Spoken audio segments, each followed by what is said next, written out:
Buenos dias, class. I'm Mrs. Gonzalez, your foreign language education teacher. Today, we will be writing a poem by using any language of your choice, or whichever language is easier for you to use. But there are a few of languages you will not be using. Please let it be Spanish and French because they're too confusing to learn and understand. Plus they give me some headaches just from trying to learn them. These languages are British English and American English. Whoa, hold up. What about Australian English? Australian English falls in the same language as British English.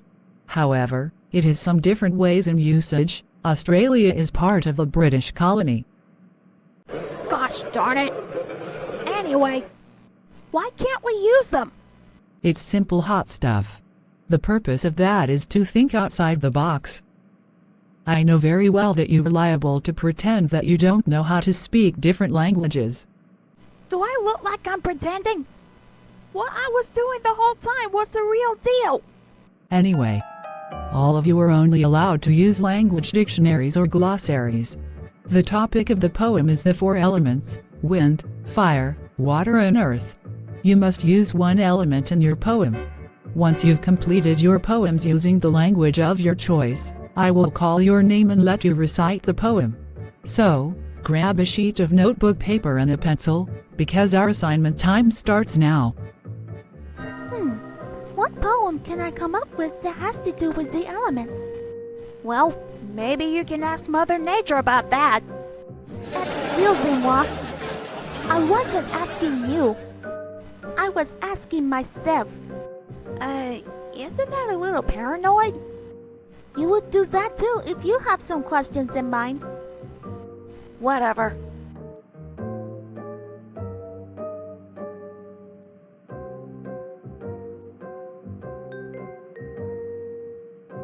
Now I'm starting to wonder if Aunt Mushy wanted me to take this class.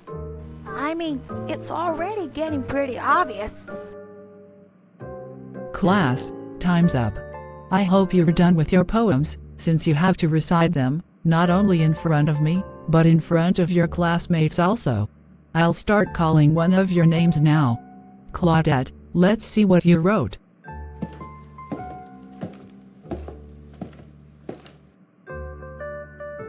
My favorite natural element is earth, so I used it in my poem.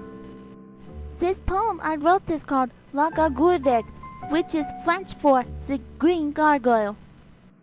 Il avait une pour la gargouille que aimait beaucoup la nature et la servir des troubles. Mais il a surmonté clairement. Since when did that gargoyle turn green? Did it start with the green thumb? Hot stuff. Quiet please.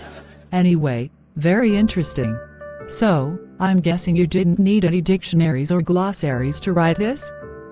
No, I've been raised in France before I came here. That explains it a lot. Go ahead and return to your seat. Oui, Madame Gonzalez. Juanita, let's see what you wrote.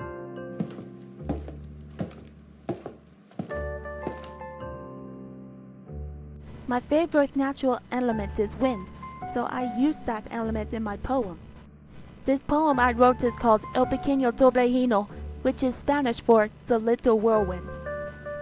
Ahí va el pequeño torbellino. Eso es tan rápido como puede girar. Su felicidad corre por mi piel. Eso es dando un golpe del pequeño torbellino. I wonder if that little whirlwind will grow up to be a big tornado. I guess we'll never know. Hot stuff. That's the second time I have to speak to you. Be quiet. Anyway, you didn't use the glossaries either? No, I was raised and born in Mexico before I came to America. What a coincidence. So did I. Anyway, you may return to your seat. Si, Senora Gonzalez. Hot stuff. Care to share your poem to me? And the whole class? I guess so. But it's not In a foreign language. Any kind of English is all I know. That is the most pathetic excuse I've ever heard from you. Can I help it if it's true? All right, but no funny business.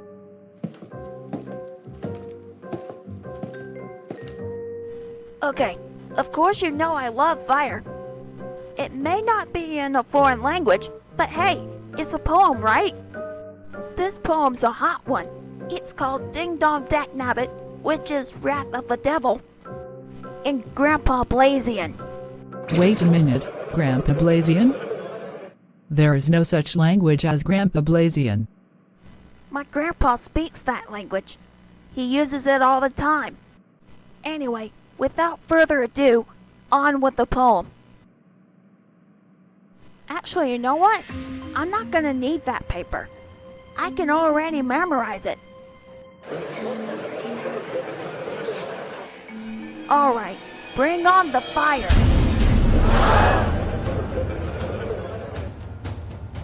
Ding dong dak nabbit, son of a gun. Ding dong dak nabbit, son of a biscuit. Ding bat dang well doggone varmint. Ding bat dang well doggone horse hockey. Hot stuff. That's nothing but potty-mouth words, which is unacceptable. Just for that, you'll spend 5 hours in detention. Report to the principal's office, now.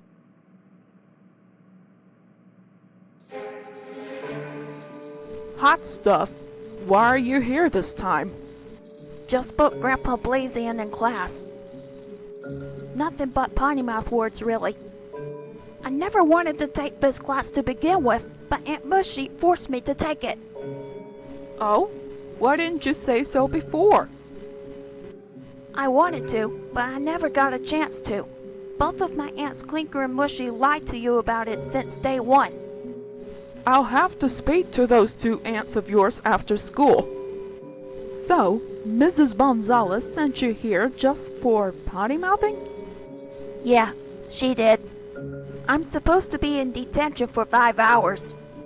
Well, I'll send you to detention for 2 hours instead of 5 hours since school is almost over for today. Tomorrow morning, you'll receive a new schedule first thing before you head to your first class. Thanks, Principal Spellman. You're welcome.